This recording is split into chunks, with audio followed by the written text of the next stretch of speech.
जय हिंद दोस्तों, आप सभी का स्वागत है आपके अपने यूट्यूब चैनल एसजी स्टडी पे। दोस्तों आज हम लोग करने वाले इंडियन नेवी एमआर और एसएसआर एग्जाम के लिए ओरिजिनल जीके प्रैक्टिस सेट के सेट नंबर 5 को। इससे पहले जितने भी प्रैक्टिस सेट मैंने करवाए उनका मैंने प्लेलिस्ट बना दिया, जिसका लिंक आप लोगों को डिस्क्रिप्शन बॉक्स में मिल जाएगा। आप जाके सारे क्लास को जरूर देखिएगा क्योंकि इन्हीं क्लास से आपके एग्जाम में क्वेश्चन पूछे जाएंगे। चलिए आज के क्लास को शुरू करते हैं और सबसे पहला सवाल को देखते हैं। पहला सवाल है मेरे भाई, नोबेल पुरस्कार के पहले एशियाई विजेता कौन है? Option A Rabindranath Tagore, option B C V Raman, option C Dalai Lama और ऑप्शन डी मदर टेरेसा। इसका जो राइट आंसर हो जाएगा मेरे भाई वो हो जाएगा ऑप्शन नंबर क्या होगा मेरे भाई, ए हो जाएगा रविंद्रनाथ टैगोर। रविंद्रनाथ टैगोर को मेरे भाई नोबेल पुरस्कार जो है सबसे पहले थे जिनको मिला था, ठीक है। तो अगर आपसे पूछे कि भारत में सबसे पहले नोबेल पुरस्कार किसको मिला था तो रविंद्रनाथ टैगोर को।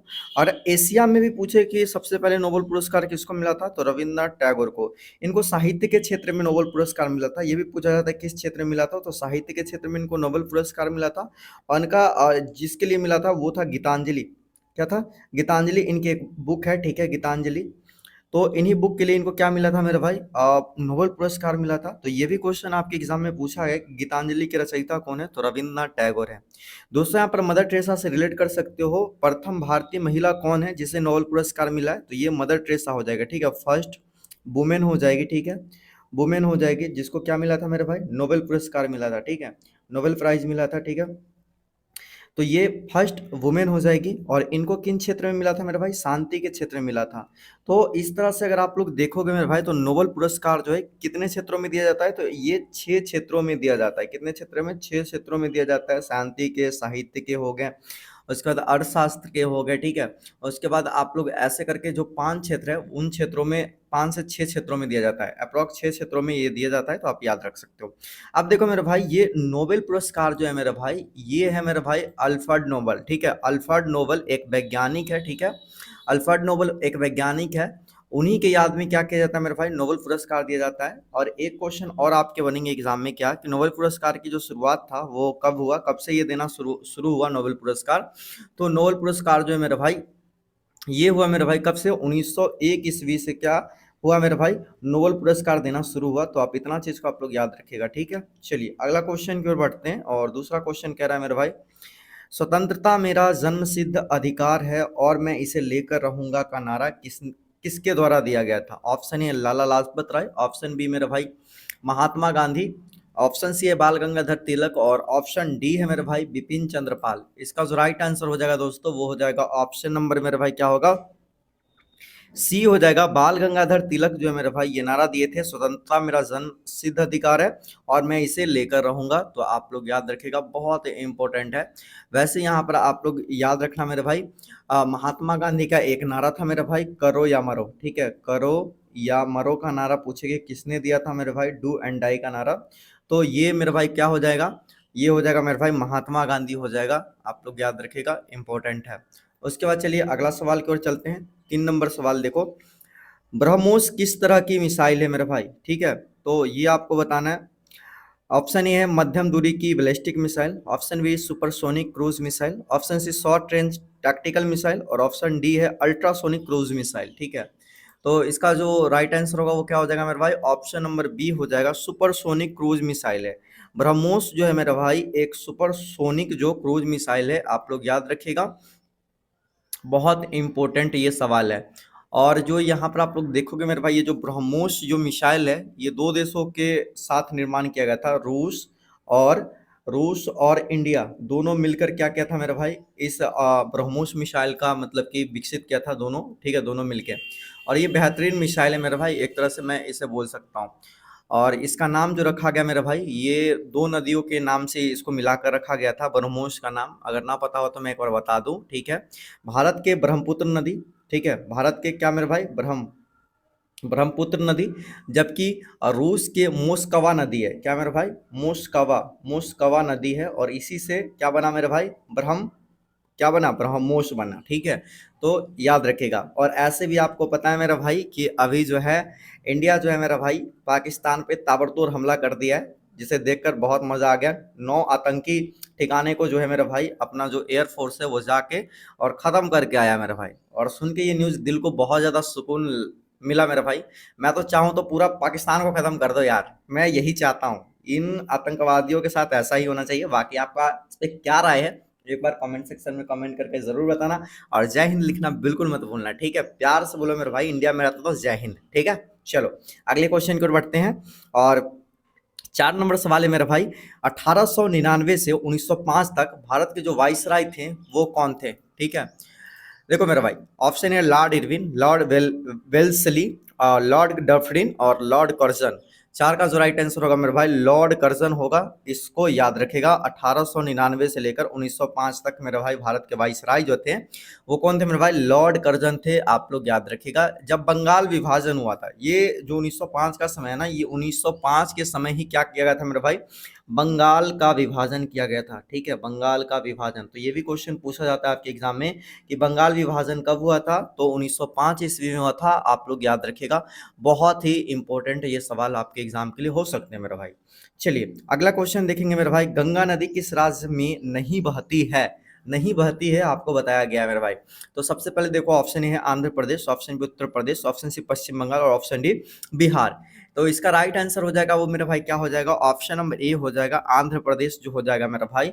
इन राज्यों से होकर जो हम लोग का गंगा नदी है वो गुजरती नहीं है। सबसे पहले मेरे भाई गंगा नदी जो है, यहाँ पर देखोगे तो ये उत्तर प्रदेश, पश्चिम बंगाल, बिहार, इन सब से तो गुजरती है। और कल के वीडियो में आपको मैं बताया था भी कि गंगा जो नदी है कहाँ पे संगम होता है, तब जाके वहाँ पर उसका नाम जो है गंगा नदी पड़ता है। सबसे पहले गंगोत्री से क्या निकलता है मेरे भाई, गंगोत्री है उत्तराखंड में, जहाँ से क्या निकलता है मेरे भाई, भागीरथी नदी निकलता है, भागीरथी नदी निकलता है, भागीरथी नदी निकलता है और अलकनंदा निकलती है, ठीक है, इधर से।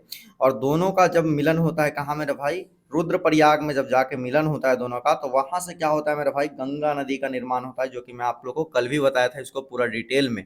तो इस बात को याद रखिएगा मेरे भाई। उत्तराखंड हो गया, उत्तर प्रदेश हो गया, ठीक है। इन स्टेटों से निकलते निकलते मेरे भाई ये कहाँ जाता है, अंतिम में पश्चिम बंगाल में जाके ये क्या होता है, हुगली नदी से मिलकर और फिर वहां से बे ऑफ बंगाल की खाड़ी में गिर जाता है ये नदी। तो आप लोग याद रखना, ठीक है। चलिए अगला क्वेश्चन की ओर बढ़ेंगे। उससे पहले एक बार एक क्वेश्चन और कर लेता हूँ मैं आप लोग से, ये एक इंपॉर्टेंट क्वेश्चन हो सकता है। देखो गंगा नदी की जो लंबाई है ना, लंबाई वो कितना है, एक बार मुझे आप लोग कमेंट सेक्शन में कमेंट करके बताना, ठीक है। गंगा नदी की जो कुल लंबाई है वो कितना है भारत में, ठीक है। आपको पता है, नहीं पता है तो चलो मैं एक बार बता दे रहा हूँ। 2525 किलोमीटर, ठीक है। 2525 किलोमीटर जो है मेरा भाई गंगा नदी की कुल लंबाई है। और ये भारत की गंगा नदी जो है मेरा भाई, भारत की सबसे लंबी नदी, सबसे लंबी नदी है। इसको नोट कीजिएगा कहीं कोने में, ठीक है। सबसे सबसे लंबी नदी। तो पूछे भारत की सबसे लंबी नदी कौन सी है, तो गंगा नदी, जिसकी लंबाई 2525 किलोमीटर है। आप लोग याद रखिएगा, इतना फैक्ट बहुत ज़्यादा इंपॉर्टेंट होता है गंगा नदी के लिए। अगला क्वेश्चन देखो मेरे भाई, बहुत इजी सवाल है, इसको तो आप लोगों को करना चाहिए। नीला ग्रह किस ग्रह को कहा जाता है, ऑप्शन है पृथ्वी, सूर्य, बुध, शुक्र। तो इसका जो राइट आंसर हो जाएगा मेरे भाई वो हो जाएगा ऑप्शन नंबर क्या हो जाएगा, पृथ्वी हो जाएगा। तो पृथ्वी को क्या कहा गया है मेरे भाई, ये नीला ग्रह कहा गया है। आप लोग जब अंतरिक्ष से जब पृथ्वी को देखोगे ना तो नीला नीला दिखाई देगा, क्योंकि पृथ्वी पे पानी की जो मात्रा है वो बहुत ज़्यादा है, जिसके कारण नीला दिखाई देता है। तो नीला ग्रह होने के कारण ही क्या कहा गया मेरे भाई, पृथ्वी को पानी होने के कारण ही इसको नीला ग्रह कहा गया। तो इससे रिलेट कर सकते, पूछेगा कि नीला ग्रह किससे कहा गया, तो पृथ्वी को कहा गया है। अगर आपसे पूछे मेरे भाई क्या चीज, लाल ग्रह पूछे, ठीक है, लाल ग्रह किसे कहा गया है, लाल ग्रह भी आप याद रखना, मंगल ग्रह को कहा गया है। किसको कहा गया मेरे भाई, मंगल ग्रह को लाल ग्रह कहा गया है। उसके अलावा पृथ्वी का जुर्वा वहन किसे कहा गया है, तो ये शुक्र को, ठीक है। क्या कहा गया मेरे भाई, पृथ्वी का जुर्वा वहन, पृथ्वी का जुर्वा वहन कहा गया है, ठीक है, शुक्र को। उसके अलावा और भोर का तारा, भोर का तारा किसे कहा गया मेरे भाई, भोर का तारा किसे कहा गया, शुक्र को। और शाम, सांझ या शाम जिसको बोलते हैं, ठीक है, शाम का तारा अगर पूछे किसको कहा गया है, तो इसको भी शुक्र को कहा गया है। आप लोग को याद रखना है मेरे भाई, बहुत इंपॉर्टेंट सवाल है ये सब के सब। अगला क्वेश्चन की ओर बढ़ते हैं। ये क्वेश्चन तो सबको करना चाहिए मेरे भाई। डकवर्थ लुईस शब्द किस खेल से जुड़ा हुआ है, option A cricket, option B squash, option C hockey और ऑप्शन डी टेनिस हो जाएगा। तो इसका राइट आंसर हो जाएगा मेरे भाई ऑप्शन नंबर ए हो जाएगा, क्रिकेट हो जाएगा, ठीक है। डकवर्थ लुईस जो शब्द है वो क्रिकेट में यूज किया जाता है। अगर आप क्रिकेट देखते होगे तो उसमें इस वर्ड को यूज किया जाता है मेरे भाई, ठीक है। तो आप याद रखना, एक चीज मैं बोलता हूँ, खेल से जुड़े शब्दावली को 100% याद रखना मेरे भाई। शब्दावली को क्या करना है मेरे भाई, इस टॉपिक को नहीं पढ़े हो तो एक बार पढ़ लेना, कहीं से भी यूट्यूब से पढ़ लो, या आप लोग के बुक में ये टॉपिक दिया तो वहां से पढ़ लोगे, कहीं से पढ़ लो, एक नंबर है कि कंफर्म हो जाएगा मेरे भाई, ठीक है। इनसे क्वेश्चन आपके एग्जाम में बन जाते हैं, इसलिए मैं बता रहा हूँ। हॉकी हो गया, टेनिस हो गया, फुटबॉल हो गया, ठीक है। तो इन सब से क्वेश्चन बनेंगे मेरे भाई। वह हैट्रिक किससे, तो क्रिकेट से जुड़ा हुआ शब्द है, इस तरह से क्वेश्चन बनेंगे, ठीक है। तो आप इसको देख लीजिएगा एक बार आप लोग। अगला क्वेश्चन देखो मेरे भाई, राष्ट्रीय पार्क से बनना है। कान्हा राष्ट्रीय उद्यान जो है किस राज्य में स्थित है? Option A Madhya Pradesh, Haryana, option C Karnataka, और ऑप्शन डी मणिपुर। जो पिछले क्लास देखे होंगे, ये ऑप्शन के क्वेश्चन में आंसर आप लोगों को दिख रहा होगा, मतलब कि ये जो लिखा हुआ था ये ऑप्शन में लिखा हुआ था, उसमें आंसर भी बताया था मैं कि क्या कहाँ था, ठीक है। तो इसका राइट आंसर हो जाएगा कान्हा राष्ट्रीय उद्यान जो है मेरे भाई मध्य प्रदेश में है। आप लोग याद रखिएगा, बहुत ही इंपॉर्टेंट सवाल है। उसके बाद मेरे भाई आप लोग यहाँ पर जो है जितने भी मतलब कि राष्ट्रीय उद्यान है उसको याद रखेगा। अगर आपसे पूछे कि भारत का सबसे पुराना सबसे पुराना राष्ट्रीय उद्यान कौन सा है, सबसे पुराना पुराना राष्ट्रीय उद्यान, मैं शॉर्ट में लिखता हूँ राष्ट्रीय उद्यान, यू से उद्यान, तो ये कौन सा हो जाएगा मेरे भाई? जिम कॉर्बेट हो जाएगा।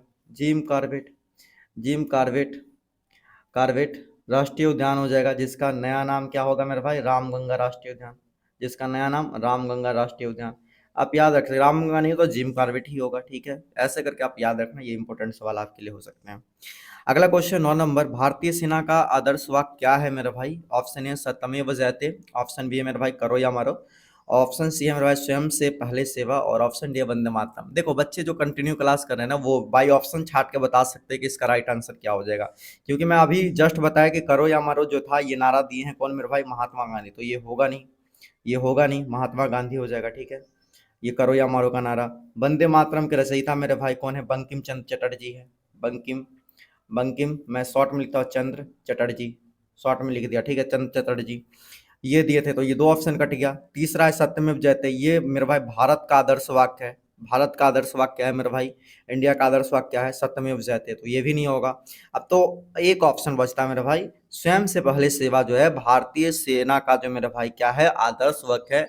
इंडियन आर्मी का ये मेरे भाई आदर्श वाक्य है, तो आप लोग याद रखिएगा। तो देखो यहाँ से 1 2 3 4 क्वेश्चन मैंने आपको करवाए और एक क्वेश्चन वहां पे, पांचवा क्वेश्चन हुआ।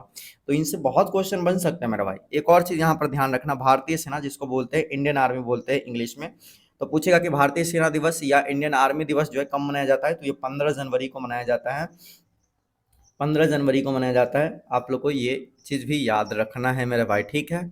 चलिए अगला सवाल की ओर बढ़ेंगे, और अगला सवाल हम लोग देखेंगे मेरे भाई 10 नंबर। 10 नंबर सवाल देखो क्या कह रहा है, मराठी अखबार केसरी के संपादक कौन थे? बहुत अच्छा सवाल है मेरे भाई। Gopal Krishna Gokhale, doctor V.R. Ambedkar, option C है M.G. रानाडे, और ऑप्शन डी है मेरे भाई बाल गंगाधर तिलक। राइट आंसर हो जाएगा ऑप्शन नंबर डी हो जाएगा मेरे भाई, बाल गंगाधर तिलक। मराठी अखबार है ये, केसरी जो होता था मराठी भाषा में मतलब कि संपादक होता था, ठीक है, मतलब पेपर निकलता था, उसके जो संपादक जो मतलब कि लिखते थे वो कौन था मेरा भाई? वो थे बाल गंगाधर तिलक, आप याद रखेगा।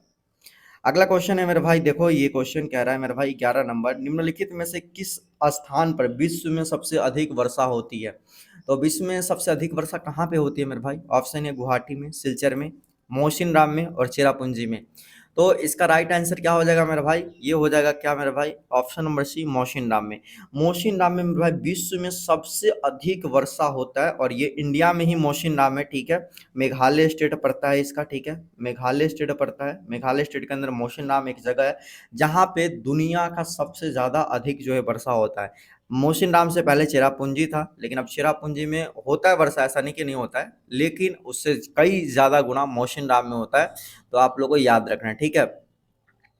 और एक और चीज मैं बता दूं, यहाँ पर आप लोग ध्यान रखना मेरे भाई, मेघालय की जो मेरे भाई यहाँ पर जो राजधानी हो जाएगा वो क्या हो जाएगा, वो एक बार कमेंट सेक्शन में कमेंट करके मुझे बताना। और एक और चीज बताऊं कि जितने भी देश राजधानी याद करें तो वो तो करें ही करें, राज राजधानी, ठीक है, राज राजधानी और केंद्र शासित प्रदेश और उनकी राजधानी, ये चीज करके मेरे जाना मेरे भाई, ठीक है।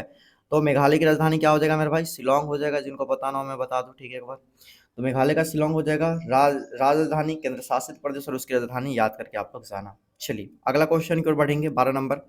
देखो, महावीर के अनुयायी कहलाते हैं, महावीर के अनुयायी क्या कहलाएंगे? हिंदू धर्म के लोग कहलाएंगे, जैन धर्म के लोग कहलाएंगे, आर्य के कहलाएंगे कि ब्राह्मण के कहलाएंगे? तो इसका राइट आंसर हो जाएगा मेरे भाई ऑप्शन नंबर बी, जैन के। तो महावीर के जो अनुयायी है मेरे भाई वो कौन कहलाते हैं मेरे भाई? ये कहलाते हैं मेरे भाई जैन लोग कहलाते हैं। अब देखो यहाँ से एक क्वेश्चन बनता है मेरे भाई। देखो सबसे पहले ये महावीर जो है, भगवान महावीर का नाम यहाँ पर रखा गया, ठीक है। ये भगवान महावीर जो है जैन धर्म के 24, ये मेरे भाई क्या में तीर्थंकर थे, अंतिम तीर्थंकर और 24वें तीर्थंकर, ठीक है। 24वें यहाँ पर लिखना तीर्थंकर। तो 24वें तीर्थंकर कौन थे मेरे भाई? भगवान महावीर, ठीक है। भगवान महावीर को जैन धर्म के 24वें तीर्थंकर माना गया है, ठीक है। अगर आपसे पहला पूछे, पहला तीर्थंकर कौन था मेरे भाई? फर्स्ट तीर्थंकर कौन था? तो वो था मेरे भाई कौन था? ऋषभ, ऋषभ देव था। कौन था मेरे भाई? जैन धर्म के पहले तीर्थंकर पूछे, जैन धर्म के, ये जो महावीर जी है वो जैन धर्म से रखते हैं, जैन धर्म से। तो पूछे जैन धर्म के पहले तीर्थंकर कौन थे? तो ऋषभ देव। और 24वें पूछे तीर्थंकर तो महावीर। और महावीर भगवान को ही मेरे भाई जैन धर्म के वास्तविक जो संस्थापक होता है ना, वास्तविक में जो स्थापना किया था वो भगवान महावीर ही किए थे। इसको आप लोग याद रखिएगा, बहुत बहुत इंपॉर्टेंट ये सवाल है आप लोग के लिए। और मैं महावीर की धरती से ही बिलोंग करता हूँ मेरे भाई, जहाँ पे महावीर का जन्म हुआ है। अब आप बताना कि मैं कहाँ से बिलोंग करता हूँ, इतना आपके पास आइडिया है तो कमेंट सेक्शन में कमेंट करके। चलो अगला क्वेश्चन हम चलते हैं, और 13 नंबर मेरा भाई क्वेश्चन कह रहा है न्यू लैम्प्स फॉर ओल्ड किसने लिखी थी मेरे भाई? ऑप्शन है Surendra Nath, option B Aurobindo Ghosh, option C Motilal Ghosh, और ऑप्शन डी है मेरा भाई इनमें से कोई नहीं, यानी कि नन। तो इसका राइट आंसर हो जाएगा मेरा भाई ऑप्शन नंबर बी हो जाएगा अरविंद घोष। अरविंद घोष की रचनाएं मेरे भाई न्यू लैम्प्स फॉर ओल्ड, आप लोग याद रखिएगा, ठीक है। अगला क्वेश्चन की ओर बढ़ेंगे मेरे भाई, 14 नंबर। कौन सी नदी अंत में अरब सागर में गिरती है? अब जिनको नॉलेज होगा मेरे भाई नदी के बारे में कि कौन सी नदी किधर से किधर जाती है, कहाँ अंत में मिलती है, जो नदी चैप्टर को बहुत अच्छे तरीके से पढ़े होंगे वो इस क्वेश्चन को सही से कर पाएंगे, नहीं तो फिर तो मेरा भाई मुश्किल है करना, ठीक है। तो इसका राइट आंसर क्या होगा? ऑप्शन है कृष्णा, कावेरी, ताप्ती और गोदावरी। राइट आंसर हो जाएगा ऑप्शन नंबर सी, ताप्ती हो जाएगा, ठीक है। ताप्ती नदी जो है मेरे भाई ये जो है अंत में जाकर कहाँ होता है मेरे भाई? अरब सागर में गिरती है। ताप्ती नदी जो है मेरे भाई ये कहाँ से शुरू होता है? ये मध्य प्रदेश में सतपुरा पर्वत है। क्या है मेरे भाई? सतपुरा, ठीक है। सतपुरा पर्वत है, पर्वतमाला है, वहां से इसका क्या होता है मेरे भाई? उद्गम होता है, यानी कि उद्गम स्थल सतपुरा पर्वत है, वहां से निकलती है और अंत में जाके ताप्ती नदी जो है अरब सागर में क्या होती है मेरे भाई? गिर जाता है। आप लोग याद रखिएगा ताप्ती नदी का लंबाई अगर मैं बताऊं तो मेरे भाई ये 724 किलोमीटर अप्रॉक्स इसकी लंबाई है। लंबाई उतना इंपॉर्टेंट याद करने की जरूरत नहीं है, जो खास नदी होता है उसका लंबाई याद करने की जरूरत होता है। जैसे गंगा का आपको 2525 किलोमीटर आपको याद करना बेहद ज्यादा जरूरी है। अगला क्वेश्चन की ओर बढ़ेंगे, 15 नंबर। वह फसल जो मानसून के शुरू होने के साथ बोई जाती है डैश है, कौन सी फसल है मेरे भाई? वो आपको बताना है। ऑप्शन है रवि फसल, ऑप्शन बी खरीफ फसल, ऑप्शन सी नकदी फसल और ऑप्शन डी इनमें से कोई नहीं। राइट आंसर हो जाएगा मेरे भाई खरीफ फसल हो जाएगा। देखो खरीफ फसल जो है मेरे भाई वो मानसून के शुरू होने के साथ साथ ही क्या होता है मेरे भाई? बोई जाती है। तो आप लोग याद रखिएगा, समझ गए ना। और मानसून के अंत जिसको कि अक्टूबर से नवंबर बोलते हैं, अक्टूबर से नवंबर में इसको क्या कर लिया जाता है मेरे भाई? अक्टूबर से नवंबर में इसको क्या कर लिया जाता है? काट लिया जाता है। आप लोग याद रखिएगा, ठीक है। अगर अगला सवाल की ओर बढ़ेंगे मेरे भाई, और अगला सवाल क्या कह रहा है मेरे भाई? 16 नंबर। असम में निम्नलिखित में से किस महीने में काठी बिहू, ठीक है, काठी बिहू मनाया जाता है? ऑप्शन ए है मेरे भाई मार्च, ऑप्शन बी है मेरे भाई अक्टूबर, ऑप्शन सी जनवरी और ऑप्शन डी है नवंबर। राइट आंसर हो जाएगा मेरे भाई ये हो जाएगा ऑप्शन नंबर बी हो जाएगा अक्टूबर। अक्टूबर माह में मेरे भाई क्या किया जाता है? काठी बिहू मनाया जाता है। तो आप लोग को पता होना चाहिए। देखो मैं पहले ही बताया था बिहू जो होता है ना, बिहू जो त्यौहार है, ठीक है, बिहू बिहू जो मेरा भाई त्यौहार है, ये जो मेरा भाई ये 3 प्रकार के बिहू होते हैं असम के अंदर में। कितने प्रकार के मेरे भाई? 3 प्रकार के बिहू होते हैं, ठीक है। तो एक तो हो गए मेरे भाई, देख लो यहाँ पर रंगाली बिहू हो जाता है, ठीक है, रंगाली बिहू हो जाएगा। उसके बाद एक हो जाता है मेरा भोगाली बिहू हो जाएगा, भोगाली बिहू, ठीक है। और एक जो हो जाएगा मेरे भाई काटी बिहू। तो ये 3 बिहू जो है मेरे भाई सॉरी, यहाँ पर कंगाली बिहू, ठीक है, काटी बिहू को कंगाली बिहू कहते हैं। वहाँ तो तीन जो है मेरे भाई ये बिहू के त्योहार मनाए जाते हैं, और तीनों को नाम आप जरूर याद रखिएगा, ठीक है। काटी बिहू कहीं कहीं ना हो के आपको यहाँ पर मैं लिख दे रहा हूँ, कंगाली बिहू काटी बिहू को कहा जाता है, याद रखिएगा। तो रंगाली बिहू, भोगाली बिहू, कंगाली बिहू, ये तीन बिहू असम के अंदर मनाया जाता है। और कंगाली बिहू जिसको काटी बिहू कहते हैं ये अक्टूबर माह में मनाया जाता है, आप लोग याद रखिएगा, ठीक है। चलिए अगला चलते हैं, और अगला हम लोग बात करेंगे मेरा भाई 17 नंबर, बौद्ध धर्म की प्रमुख शाखाएं क्या है? अंग और उपांग, ऑप्शन बी है पथचारी और परिव्राजक, हिनयान और महायान, और ऑप्शन डी श्वेतांबर और दिगंबर। राइट आंसर हो जाएगा मेरे भाई ऑप्शन नंबर सी हो जाएगा, हिनयान और महायान। बौद्ध धर्म की जो प्रमुख शाखाएं हैं मेरे भाई, हिनयान और महायान है। अंत में क्या होता है कि बौद्ध धर्म को दो शाखाओं में बांटा जाता है। बौद्ध धर्म जो होता है टूट जाता है और दो शाखा में बढ़ जाते हैं। एक क्या करते हैं, हिनयान को अपनाते हैं, ये बौद्ध धर्म के ही अंदर आते हैं, और एक क्या करते हैं, महायान को अपनाते हैं। तो ये दोनों अलग अलग हैं, लेकिन ये दोनों बौद्ध धर्म के ही मानते हैं। इसके रूल्स और नियम जो है हिनयान का कुछ अलग है, और महायान का रूल्स और रेगुलेशन जो है वो अलग है। जब आप डिटेल पढ़ोगे तो आपको पूरा चीज इसमें आपको समझ में आएगा, ठीक है। तो चलिए अगला क्वेश्चन की ओर बढ़ेंगे, और अगला क्वेश्चन 18 नंबर, रथ यात्रा किस भगवान को समर्पित है? साथ ही सुभद्रा और डैश, मतलब सुभद्रा और एक और भगवान है जिनके लिए ये क्या है मेरे भाई, रथ यात्रा समर्पित है। तो ये हो जाएगा बलभद्र। बलभद्र और सुभद्रा जो है मेरे भाई, उसको क्या है मेरे भाई, ये रथ यात्रा जो है समर्पित है, आप लोग याद रखिएगा। और एक और क्वेश्चन यहाँ पर याद रखिएगा, बलभद्र यहाँ पर जो है, बलभद्र को ही क्या कहा गया है, बलराम कहा गया है, आप लोग को पता होना चाहिए।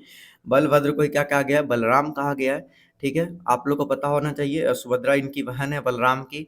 और ये जो है ना रथ यात्रा, यहाँ पर आप ध्यान देना, रथ यात्रा जो है किस भगवान को समर्पित है? तो ये मेरे भाई जगन्नाथ भगवान को, ठीक है, जगन्नाथ भगवान को, ये कंफ्यूज मत होना। जगन्नाथ भगवान, जो कि आपको पता होगा पुरी में इनका बहुत ही बड़ा रथ यात्रा निकलता है, जगन्नाथ भगवान को, ठीक है। पुरी में लिख दिया भाई, जगन्नाथपुरी, हाँ इनका नाम है, ठीक है, जगन्नाथपुरी। तो सबसे पहले यहाँ पर देखो, जगन्नाथ भगवान के लिए मेरे भाई रथ यात्रा समर्पित है, साथ ही साथ सुभद्रा और बलराम के लिए भी मेरे भाई क्या है, रथ यात्रा समर्पित है। जब आपसे सुभद्रा और बलराम वाला ऑप्शन न हो तो आपको जगन्नाथ भगवान का नाम पे टिक लगा के आना है, इनसे बड़ा कोई नहीं है मेरा भाई, ठीक है। तो जगन्नाथ पुरी एक बार आप लोग जरूर जाना घूमने के लिए, बहुत बहुत बेहतरीन मंदिर है, और दिल और आत्मा को बहुत सुकून मिलेगा। ये जगन्नाथ मंदिर जो है मेरे भाई कहाँ पर है, उड़ीसा के पूरी जगह पे है, ठीक है, तो याद रखिएगा। अगला सवाल हम लोग बात करेंगे 19 नंबर, कबड्डी विश्व कप 2025 जो है कहाँ आयोजित किया जा रहा है? अब एक बार मुझे तो बता दो मेरे भाई सबसे पहले कि कबड्डी में कितने प्लेयर होते हैं। देखो कबड्डी में पूछा जाएगा नंबर ऑफ प्लेयर, ये इनसे क्वेश्चन आते हैं आपके एग्जाम में। तो सबसे पहले मैं बताता हूँ, 7 प्लेयर जो होते हैं मेरे भाई वो कबड्डी के अंदर होते हैं, सबसे पहले याद रखिएगा। देखो कहाँ होने वाला है 2025 का जो कबड्डी विश्व कप होने वाला है 2025 में होंगे, वो कहाँ पे होने वाले हैं? भारत, ईरान, इंग्लैंड, रूस। राइट आंसर होगा मेरे भाई 2025 के जो होने वाले हैं कबड्डी विश्व कप, वो इंग्लैंड में होने वाले हैं। कबड्डी के अंदर मेरे भाई कितने होते हैं? 7 प्लेयर होते हैं। और इसमें कम से कम जो 2025 के जो होने वाले हैं ना मेरा भाई, क्या चीज़, कबड्डी विश्व कप, इसमें 10 टीम पार्टिसिपेट करने वाले हैं। 10 टीम जो है मेरा भाई, 10 टीम जो है इसको पार्टिसिपेट करने वाले हैं, आप लोग याद रखिएगा, ठीक है। चलिए अगला सवाल की ओर बढ़ेंगे और देखेंगे मेरे भाई क्वेश्चन नंबर 20, किसने रघुवंश पुस्तक लिखी है? ऑप्शन ए मौलाना अबुल कलाम आजाद, भगत सिंह, कालिदास, और option D Mahatma Gandhi. Right answer हो जाएगा ऑप्शन नंबर सी हो जाएगा कालिदास। कालिदास जो है मेरा भाई रघुवंशम या रघुवंश लिखा होता है, या रघुवंशम कहीं कहीं लिखा होता है। तो ये जो लिखे हैं मेरे भाई कौन लिखे हैं? कालिदास लिखे हैं, ठीक है, आप लोग याद रखना। अगला सवाल 21 नंबर, विश्व आर्द्र भूमि दिवस प्रतिवर्ष कब मनाया जाता है? ऑप्शन है 2 फरवरी, 10 जून, 21 जनवरी, और 11 सितंबर। राइट आंसर जो हो जाएगा मेरे भाई वो क्या हो जाएगा? ऑप्शन नंबर हो जाएगा ए, 2 फरवरी। 2 फरवरी को विश्व आर्द्र भूमि दिवस मनाया जाता है प्रतिवर्ष, आप लोग याद रखिएगा मेरे भाई। और यहाँ पर आप लोग यहाँ पर एक और चीज़ याद रख सकते हो मेरे भाई, जैसे कि ये आर्द्र भूमि हो गया 2 फरवरी, और 1 फरवरी को पूछे तो पिछले क्लास में मैंने आप लोग को बताया था अभी कि 1 फरवरी को कोस्ट गार्ड डे, ठीक है। कोस्ट गार्ड डे क्या किया जाता है मेरे भाई? कोस्ट गार्ड डे जो है मेरे भाई 1 फरवरी को मनाया जाता है, या कोस्ट गार्ड का जो स्थापना हुआ था वो 1 तारीख को हुआ था, तो आप लोग याद रखना, ठीक है। चलिए अगला क्वेश्चन की ओर बढ़ेंगे, और अगला क्वेश्चन 22 नंबर, ठीक है। बोला कि हम अंतर्राष्ट्रीय बाघ दिवस कब मनाते हैं। अब देख लो एक और यहाँ पर क्वेश्चन आ गया दिवस से रिलेटेड, आएंगे क्वेश्चन दिवस से रिलेटेड, आप देख के जाना, इंपॉर्टेंट इंपॉर्टेंट दिवस के क्वेश्चन मैंने करवाया है स्टैटिक जीके के अंदर, आप जाके देखना, लेकिन वो बहुत पुराना वीडियो है, लेकिन काम हो जाएगा उससे भी, ठीक है, आप लोग देख लेना अगर देखना चाहोगे तो। अभी नया में मैं सोच रहा हूँ कि स्टैटिक जीके का क्लास जो कंटिन्यू किया था उसको करूंगा, लेकिन उस पर आप लोग देख नहीं रहे हो तो इसलिए मैं उसको नहीं कर रहा हूँ कंटिन्यू, लेकिन मैं उसको भी करूंगा कंटिन्यू। देखो इसका ऑप्शन है 19 जून, 29 सितंबर, 29 जुलाई और 29 मई है, ठीक है, राइट आंसर होगा 29 जुलाई। 29 जुलाई को मेरे भाई अंतर्राष्ट्रीय बाघ दिवस हम लोग क्या करते हैं मेरे भाई, प्रतिवर्ष मनाते हैं। और आपको एक चीज पता होना चाहिए मेरे भाई, ये बाघ जो है मेरे भाई हम लोग का देश का राष्ट्रीय पशु है, भारत का राष्ट्रीय पशु पूछे कौन सा है मेरे भाई, राष्ट्रीय पशु पूछे कि कौन सा है, तो राष्ट्रीय पशु मेरे भाई क्या है, बाघ है। अगर आपसे ये क्वेश्चन, एक और क्वेश्चन किया जाए कि राष्ट्रीय पशु बाघ से पहले भारत का राष्ट्रीय पशु क्या था, बाघ से भी पहले भी मेरे हम लोग का कुछ रह चुका है मेरे भाई, वो था शेर। शेर था पहले, बाघ से पहले हम लोग का शेर था, शेर के बाद हम लोग का क्या आया मेरे भाई, बाघ आया है हम लोग का राष्ट्रीय पशु, ठीक है, आप लोग याद रखना, ठीक है। अगला क्वेश्चन हम लोग चलेंगे 23 नंबर, और 23 नंबर है राष्ट्रीय खेल दिवस किसके जन्मदिन पर मनाया जाता है। Major Dhyan Chand, M S Dhoni, Kapil Dev और रूप सिंह। 23 का जो राइट आंसर हो जाएगा मेरे भाई वो हो जाएगा ऑप्शन नंबर ए हो जाएगा, मेजर ध्यानचंद के जन्म दिवस के अवसर पे ही क्या किया जाता है मेरे भाई, राष्ट्रीय खेल दिवस मनाया जाता है। ये 29 अगस्त को क्या किया जाता है मेरे भाई, राष्ट्रीय खेल दिवस मनाया जाता है। तो आपसे क्वेश्चन भी पूछेगा कि राष्ट्रीय खेल दिवस कब मनाया जाता है, 29 अगस्त को, किसके याद पर और या किसके जन्मदिन पर मनाया जाता है, तो मेजर ध्यानचंद। मेजर ध्यानचंद को एक और नाम से जाना जाता है हॉकी के जादूगर। हॉकी का अगर जादूगर पूछे कोई कि हॉकी का जादूगर किसे कहा गया मेरे भाई, जादूगर, तो वो कहा गया मेरे भाई किसको, ये कहा गया मेजर ध्यानचंद को कहा गया है। आप लोग याद रखिएगा, बहुत ही है हॉकी के बेहतरीन ये खिलाड़ी रह चुके हैं मेरे भाई, इनसे बेहतर खिलाड़ी कोई नहीं रहा अभी तक, इसलिए इनको कहा गया हॉकी का जादूगर कहा गया, ठीक है। कपिल देव को मेरे भाई क्या कहा गया, हरियाणा हरिकेन, क्या कहा गया, हरियाणा, हरियाणा हरिकेन, तो हरियाणा हरिकेन के नाम से कौन जाने जाते हैं मेरे भाई, तो ये कपिल देव जाने जाते हैं, आप लोग याद रखिएगा। और एम एस धोनी को तो आपको पता है मेरे भाई, थाला फॉर ए रीजन, अभी तो इनकी टीम बाहर हो गया है, खैर कोई बात नहीं। और ये रूप सिंह है, ये भी एक हॉकी प्लेयर है, आप लोगों को पता होगा, ये कैप्टन कूल के नाम से एम एस धोनी जाने जाते हैं, ठीक है, तो आप लोग याद रख सकते हो। चलिए अगला सवाल की ओर बढ़ेंगे मेरे भाई, और अगला 24 नंबर सवाल है मेरे भाई, संवैधानिक उपचारों का अधिकार किससे प्राप्त होता है, प्राकृतिक अधिकार, मौलिक अधिकार, ऑप्शन सी है अंतरिम अधिकार, ऑप्शन डी इनमें से कोई नहीं। राइट आंसर हो जाएगा मेरे भाई ऑप्शन नंबर बी, मौलिक अधिकार। ये देखो मौलिक अधिकार जो है ना, इसको जानना हर एक भारत के नागरिक को जानना बेहद ज़्यादा आवश्यक है। अगर आपको पता नहीं मेरे भाई मौलिक अधिकार क्या है, तो आपको बहुत सारे लोग आपको बेवकूफ़ बनाते हैं, क्योंकि आपका अपना अधिकार पता नहीं है इंडिया में रहने के बाद। तो जितने भी मौलिक अधिकार है ना, उनको आप लोगों को क्या करना है मेरे भाई, सबसे पहले याद करना है, ठीक है। तो आप लोग याद रखना कि मौलिक कर्तव्य पूछे कि आपसे कि मौलिक कर्तव्य कुल कितने हैं, तो हम लोग के 6 मौलिक कर्तव्य हैं, ठीक है, कितने, 6 मौलिक कर्तव्य है, 6 मौलिक कर्तव्य। तो पूछे कि मतलब कि मौलिक कर्तव्य कितने हैं मेरे भाई, सॉरी मौलिक अधिकार, ठीक है, मौलिक अधिकार, अधिकार, ठीक है, मौलिक अधिकार। तो मौलिक अधिकार हम लोग के कितने हैं मेरे भाई, ये 6 हैं। मौलिक कर्तव्य दूसरा हो जाता है मेरे भाई, वो 11 है हम लोग के मौलिक कर्तव्य। मौलिक अधिकार, मौलिक कर्तव्य, ये दोनों अलग अलग है, ठीक है। तो भारतीय संविधान में कितने मौलिक अधिकार है मेरे भाई, 6 मौलिक अधिकार है, आप लोगों को पता होना चाहिए। और आपसे पूछे मौलिक कर्तव्य कितना है, तो फिर 11 मौलिक कर्तव्य हो जाएंगे। चलिए अगला क्वेश्चन की ओर बढ़ेंगे, और अगला क्वेश्चन है मेरे भाई 25 नंबर, और मेरे भाई आखिरी सवाल है 25 नंबर, निम्न में से कौन सा अनुच्छेद 14 वर्ष से कम आयु के बच्चे को कारखाने में रोजगार पर प्रतिबंध लगाता है। जैसे कि अभी देख रहे होगे मेरे भाई, आप बहुत ही कम उम्र के बच्चे होते हैं, 18 साल से कम, 14 साल से कम के होते हैं, और उनको क्या कर देते हैं मेरे भाई, पढ़ाने का जगह पे उनको होटल में ले जाके काम करवाते हैं। तो कोई अपना स्टाफ रख लेता है, वो गरीब का बाल बच्चा होता है, कम पैसे पे रख के और खटवाता है, जो कि मेरे भाई कानूनन अपराध है, आपको पता होना चाहिए। और ये इस चीज़ का जो पुष्टि जो है वो किस अनुच्छेद में मिलता है, वो आप लोग को बताना है, ठीक है। तो ऑप्शन ए दिया है अनुच्छेद 25, ऑप्शन बी है अनुच्छेद 24, अनुच्छेद 27 और अनुच्छेद 26। राइट आंसर हो जाएगा अनुच्छेद 24 में इस चीज़ का वर्णन है कि 14 साल से कम आयु के जो बच्चे हैं उनको कारखानों में रोजगार पर क्या किया गया, प्रतिबंध लगाया गया है, आप लोग याद रखिएगा। जबकि अनुच्छेद 25 जिसमें कि जो आप लोग के धर्म है उसका प्रचार प्रसार या जो स्थापना है धर्म का वो कर सकते हो। धर्म का स्थापना जो होता है वो कर सकते हो। 25 से 28 के बीच में ये धर्म के बारे में बताया गया, ठीक है, संविधान के अंदर। तो ये बहुत बच्चे ये भी बोलते हैं सर कि अनुच्छेद से मत करवाओ क्योंकि एग्जाम में नहीं आता। मेरे भाई आप कंफ्यूज मत हो कि पॉलिटी नहीं है आपके टॉपिक में तो पॉलिटी से क्वेश्चन नहीं आएंगे। पॉलिटी से कभी कभी आपके शिफ्ट में एक क्वेश्चन देखने को मिल जाता है, तो ये ज़रूरी नहीं है कि इस बार देखने को ना मिले। कभी कभी है मेरे भाई, पुराने प्रीवियस ईयर क्वेश्चन देखो ना तो इक्का दुक्का क्वेश्चन देखने को मिले। ऐसा नहीं कि हर शिफ्ट में, लेकिन इक्का दुक्का किसी शिफ्ट में नसीब खराब हुआ तो पॉलिटी से मिल जाते हैं। तो इसलिए मैं एक दो क्वेश्चन पॉलिटी का भी डाल दे रहा हूँ, ठीक है। 25 में कितना सही हुआ आप लोग अपना स्कोर कमेंट सेक्शन में कमेंट करके बताइएगा। इसका PDF आप लोग को बिल्कुल फ्री में मिल जाएगा हमारे टेलीग्राम और व्हाट्सएप ग्रुप पे। तो दोनों जगह आप लोग क्या कर लीजिएगा मेरे भाई, ज्वाइन हो जाएगा, जिसका लिंक डिस्क्रिप्शन बॉक्स में दिया हूँ। अगर आप लोग 1000 प्लस का GK GS का मेरे भाई क्या लेना चाहते हो, PDF लेना चाहते हो, तो मैंने आप लोग के लिए तैयार किया है। सिर्फ और सिर्फ 99 रुपये में आप इसको क्या कर सकते हो, परचेज कर सकते हो, जिसका लिंक आप लोगों को डिस्क्रिप्शन बॉक्स में मिल जाएगा। उस पर क्लिक करके आप लोग परचेज कर सकते हो, ठीक है, और अपना प्रिपरेशन बेहतर बना सकते हो। इसमें से 50% से ज़्यादा क्वेश्चन आपके एग्जाम में टकराएंगे। तो आप लोग अगर याद कर ले तो इसको, और ये जो प्रैक्टिस है उससे, तो कम से कम 25 में 25 आपका स्कोर कोई नहीं रोकेगा, ठीक है। बाकी सेकंड चैनल को सब्सक्राइब कीजिएगा, वहाँ पर नेवी MR का कंटिन्यू क्लास चला है, तो सेकंड चैनल को भी सब्सक्राइब जरूर कर लीजिएगा। इस वीडियो को अपने दोस्तों के साथ जरूर शेयर कीजिए। बाकी मिलते हैं दोस्तों और नई वीडियो में, तब तक के दोस्तों जय हिंद, वंदे मातरम।